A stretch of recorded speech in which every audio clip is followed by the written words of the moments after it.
Hi, I'm Nan Simonson. I seem to be doing a series right now, didn't mean to, but one of my last cooking videos was for a so delicious Indian curry. And really what it was is a makhani dal. It's a highly seasoned, creamy, buttery dal, which is like a lentil stew, using a bean that I've discovered to be magnificently nutritious, and that is the Urad Dal, U-R-A-D-D-A-L, dal. I've seen it spelled U-R-I-D in the Indian store. It was spelled both ways. In any case, it is loaded with omega-3 fatty acids. It's loaded with protein and fiber and iron and magnesium and zinc and folate and just on and on. So I'm using it and using it. Fell in love with it. It comes as a whole black bean with a white center, but you can get it split, you know, like a split pea. And when it's split, look how pretty that is. The skin is on one side and the white creamy inside's on another. And because it has such a hard shell, it does take time to soak. So I soaked this overnight. I should have at least soaked it 4 hours. I just soaked it overnight and then drained it and put it in the refrigerator until I was ready to use it, which was today rather than yesterday when I did that.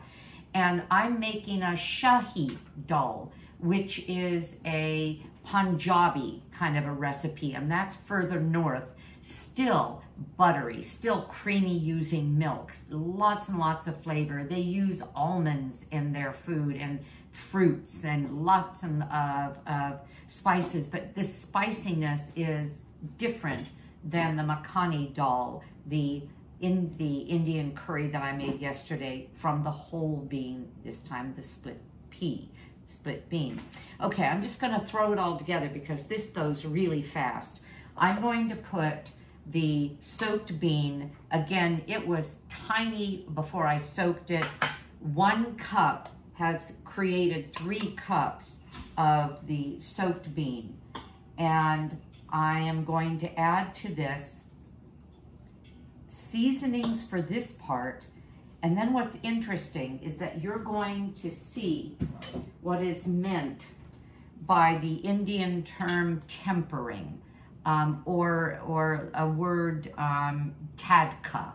And the tempering is what we quite often do before we start a recipe, and that is, and quite often they do as well, we like smoke or brown or toast spices in butter or in oil, and then we put everything together and cook it. In this case, we're going to cook the beans and then do the tempering of the seasonings. You'll see me do that, and then putting the two together so that those seasonings have a sharper flavor in the finished dish. And this dish is being made in the Instant Pot because I like doing everything in this Instant Pot. This will take me 15 minutes. It would have taken 30 or 40 on the stove. So I have the split dal, and there's also a split dal that's skinned. I'm not using that. When it's skinned, it has no black skin. It's a pure white bean, split bean. But I like the skin, I want the fiber. So I'm going to be adding milk. I used a 1/2 cup of milk here, and this is soy milk. I like that for its protein. I'm adding chopped hot pepper. I may use more of that in the tempering, I'm not sure. I've got just a 1/4 cup of finely chopped tomato to add some tomato here, but I'm going to use, no, actually I'm not going, yes, I'm going to be using some tomato in the tempering as well. If you're not familiar with cardamom seeds, it's a very Indian flavor. It's a South or Eastern Asian flavor.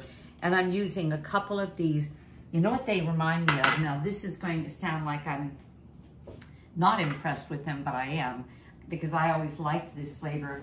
I've always thought they smelled like bare aspirin. I've always wondered if, baby aspirin. If baby aspirin was made with cardamom. I don't know. So I'm putting a couple of the cardamom pods in.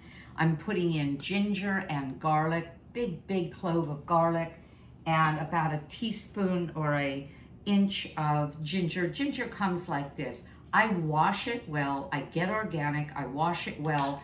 And then I use this grater. Rather than peeling it and chopping it, I just grate it. I could use a small grater like this, a slightly larger one like this. I could use a tiny little box grater like that. I've used that for garlic, but this just happens to be my favorite. And when I grate,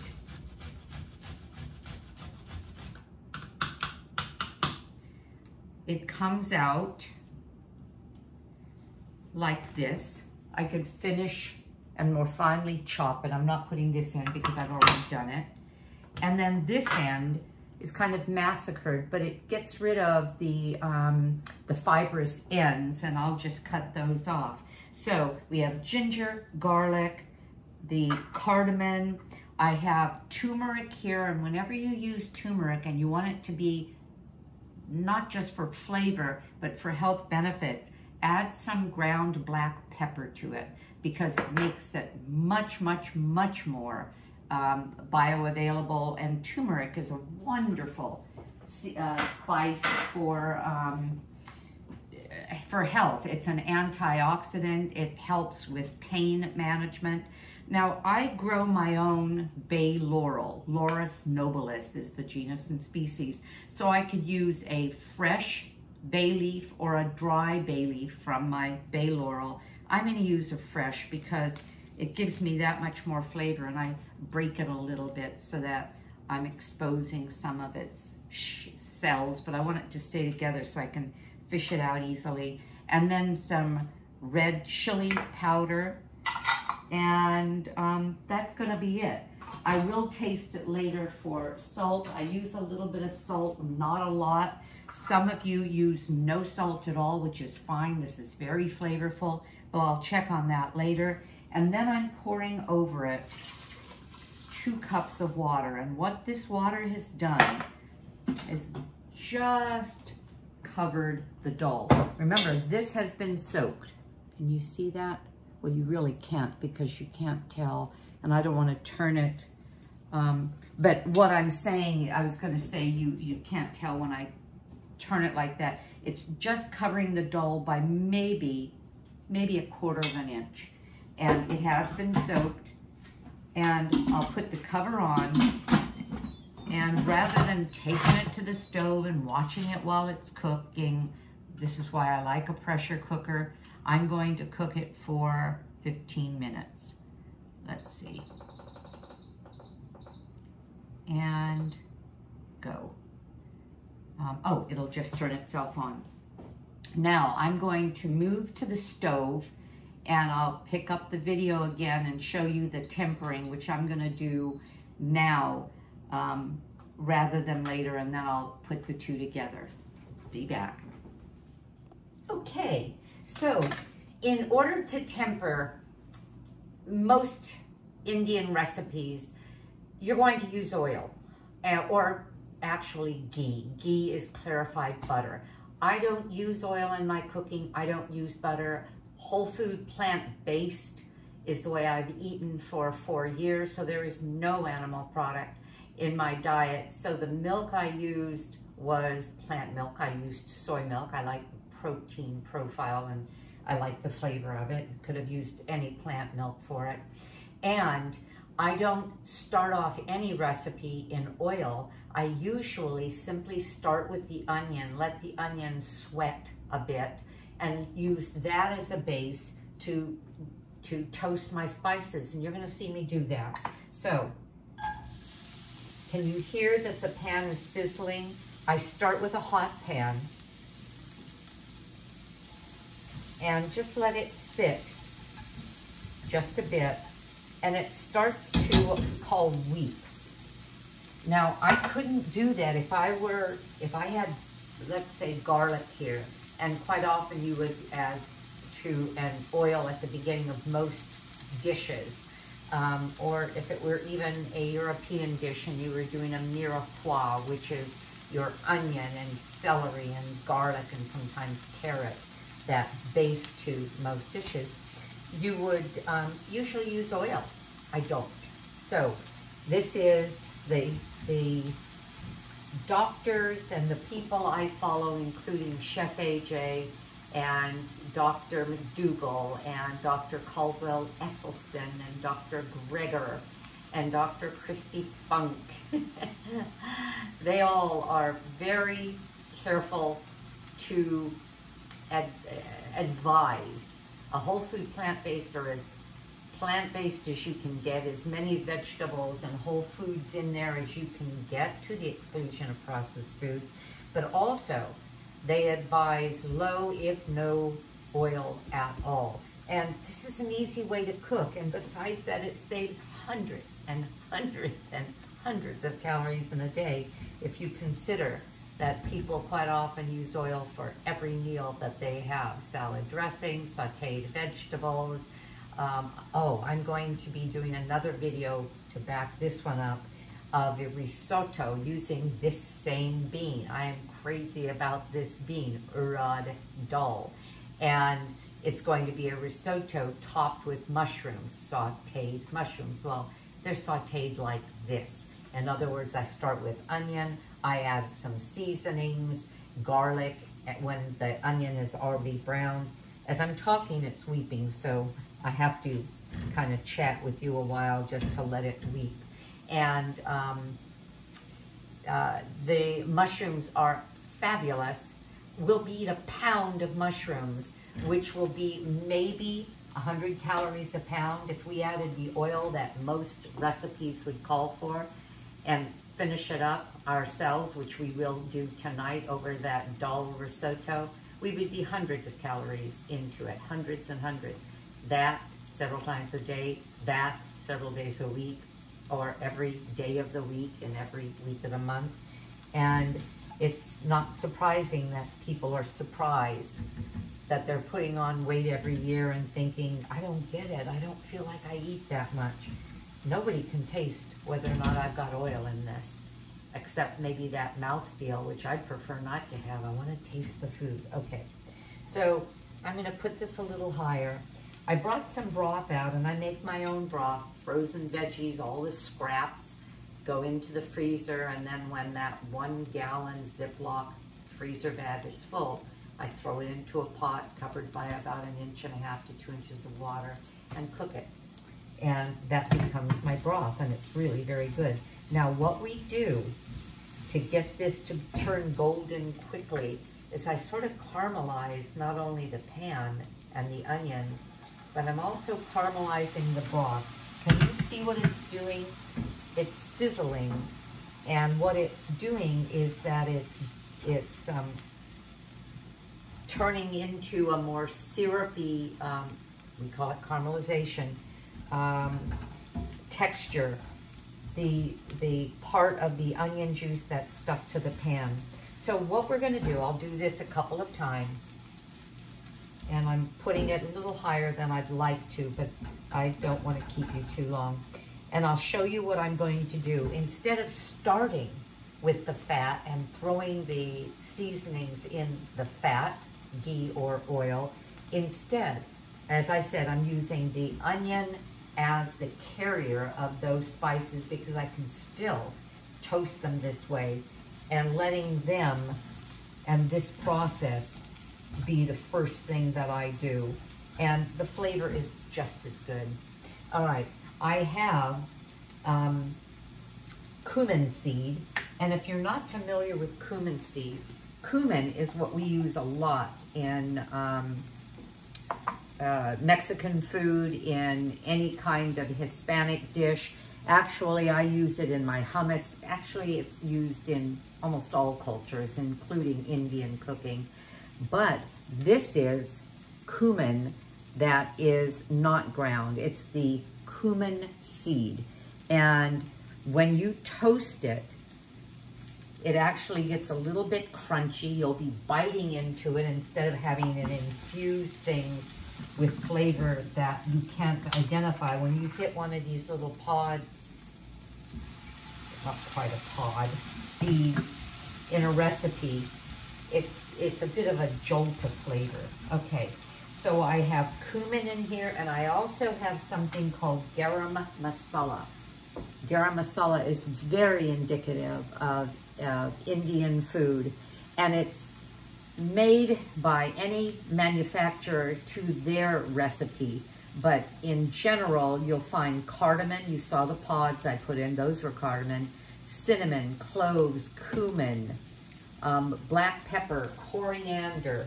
And coriander is the seed of cilantro, the cilantro plant. That's what coriander is. Now we're getting the browning we're looking for. No burning. We just want it to lightly brown, lightly get golden. Now I'm going to add, and I wanted to tell you while that's finishing, wanted to show you how I bought this. I went to the Indian store, I asked for the Urad Dal, and they're spelling it with the I instead of the U-R-A-D. They're spelling it with an I, but if you Google Urad Dal recipes, in my case, Urad Dal recipes vegan, you'll find lots of them under this spelling, or not this spelling, with the A-D, and this brand is D-H-A-N-R-A-G, Dhanraj. And okay, this is ready for the spices. So one more time, deglaze. See this? All this bubbliness is getting it more and more brown. You want to make sure it doesn't burn. So I'm adding the garam masala. And as soon as I do this, oh my goodness, as it's toasting, the aroma wakes up. I've got about 3 tablespoons of sliced almond. I'm going to throw more in on top after where this is cooked and we're ready to serve it. Don't want it to burn, so I'm going to right away encourage that caramelization and the blending of flavors. And this is all I'm doing.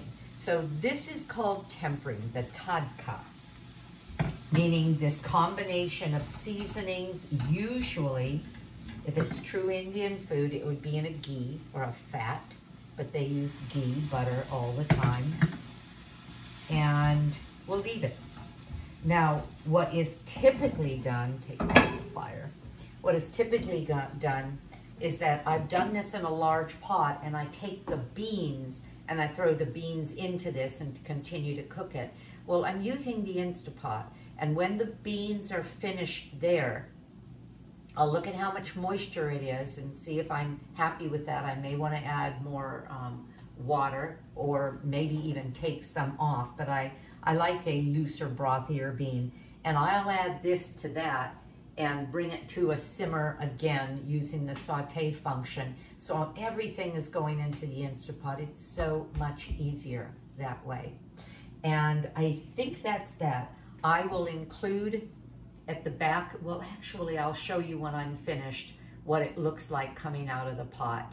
And I'll be back to you. Okay, so the 15 minutes were up after it came to pressure. I let it self-release. In other words, I let it naturally release. And what I have, oh, when I opened the cover, it was ugly because the skins of some of the split beans had just floated to the top, and so it was sort of tomatoey and skinny and black beans skinny. All I had to do was stir it in. And this is what I have.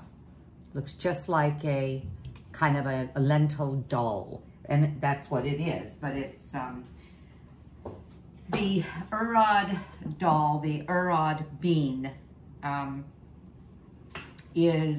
is not quite a lentil, but it is a legume. And as I said, it's fabulously nutritious. Remember what I did? I made the tempering, which is where a lot of the seasoning is. As soon as I tasted it, I knew I wanted to add some salt to it. So you may want to have a salt substitute available, like Benson's Table Tasty. I put the saute function on because remember what I had mentioned, normally you cook the tempering in a pot, it's hot, add the dal to that. In this case, I'm doing that backwards. In terms, and by normally, I mean in terms of what you would quite often find, typically find in a recipe like this. All right, I'm going to taste it. And you probably know that many things like this, many stews, savory mixtures, this is off, right? Off. Are even better when they sit. So this is not tonight's dinner. Tonight's dinner is going to be the Urad Dal, split Urad Dal risotto with the mushrooms. I'm going to get to that as soon as I finish this and wash the pot up. But this will be tomorrow's, which I'm very excited about because it will have had time to marry. Oh, that's nice. That's very nice. Okay. What you may want to do is taste it and decide if you want it to be creamier, in which case you could add a little more milk. You can decide if you want it to be a little sweeter, in which case you could add some date paste. I may even add a little date paste to it because I'm getting some strong flavors that I would like to be just a tiny bit sweeter. And date paste would do it, a tiny bit of maple syrup, even though it's not in keeping with what would be used in Indian food. But I'm gonna plate this. And what I would do is I would first put some steamed rice. I have brown rice that I served with the makhani dal, which is what I made 2 days ago. And it was lovely. And then I had some naan bread that I bought actually at Trader Joe's. It was at Trader Joe's. It was also at my favorite Whole Foods store. I don't mean Whole Foods Market, I mean Whole Foods store. And you don't eat a lot of this, you don't need to. So I would have rice on the side, so this would be partially rice, or I could put just some rice right over the top. I'm going to put some cilantro leaves, which is what they call coriander leaves, but that's really cilantro. And I'm going to scatter some roasted almonds. They would have fried the almonds, but I'm not going to do that. And there, isn't that lovely? Oh, the aroma is wonderful. Well, if you make it, let me know what you think, and consider Aging Powerfully, my book about eating fabulously to age and to live healthy, in love with life, and therefore powerfully. But I also talk about all of the lifestyle as medicine concepts that help us gain years of health on our life from any age. And have a great day, because I know I'm going to. Bye-bye.